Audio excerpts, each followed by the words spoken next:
So in our current alpha, you will see the auto build flow. This is an option that you'll have at the start of the game that shows you 2 different options that you can build for your character. These have been pre-made by us that you can hop in really quickly, and you just select one if you want to use that one. It gives you a brief rundown on what it does, or you can hit disable and you can actually go into the item store and do the full item experience there. Most of the items are based off components. So rather than having the mace tree that builds into 4 mace items, you now have an axe. And this axe is the core component for all strength items that exist in the game. And so when you hit that button, you'll see a whole bunch of builds into, and that's how you determine what stats you want to go. So if you aren't sure exactly what you want in Smite 2, you can build an axe knowing that you want strength, and then maybe you want to get some attack speed. So you build a bow to give you some attack speed. Well, now you can see that you have those 2 items in your inventory. You can see what they build into, and that'll naturally kind of guide you to the item that you were trying to go for in the first place.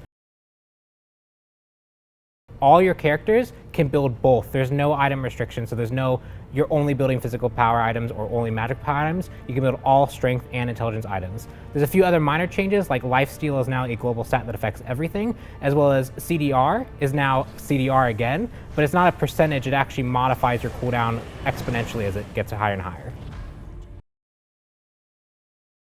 Start with Purification Bees as a default choice, as well as a ward active that you can use.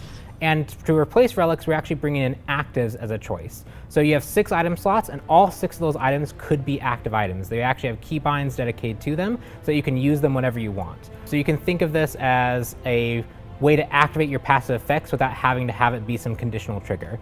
There's a lot of different active effects that you can bring to your team, such as there's a mushroom that you can place on the ground that heals your whole team. There's an item that knocks people away. And there's even one that actually stasises the whole team, friendly and enemy, that actually can really shift a team fight. So these are really, really powerful effects, but we've tuned them such that they aren't super stat efficient. So if you want to go a more passive route, or if you want to go a more stat stick route, you want to focus on just making your character as strong as possible, you can still go those item builds. The choice is yours there. And that lets you choose kind of your own level of active usage that you want to be using. So we're not expecting everyone to have super high APM and execute a whole bunch of keybinds to be successful in Smite 2, but there are extra tools available for you if you want to engage in that playstyle.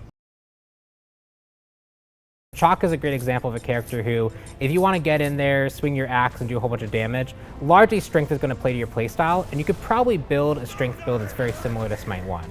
But we've also given him intelligence scaling, so things like the protections he gains on this 2 and the rain cloud healing of his 3. Those are actually now augmented by intelligence. So if you want to play this more frontliner, tanky, really hard to kill Chalk, you can go more intelligence focused, and there's hybrid items there to support that playstyle that specifically give both strength and intelligence that are really good on him.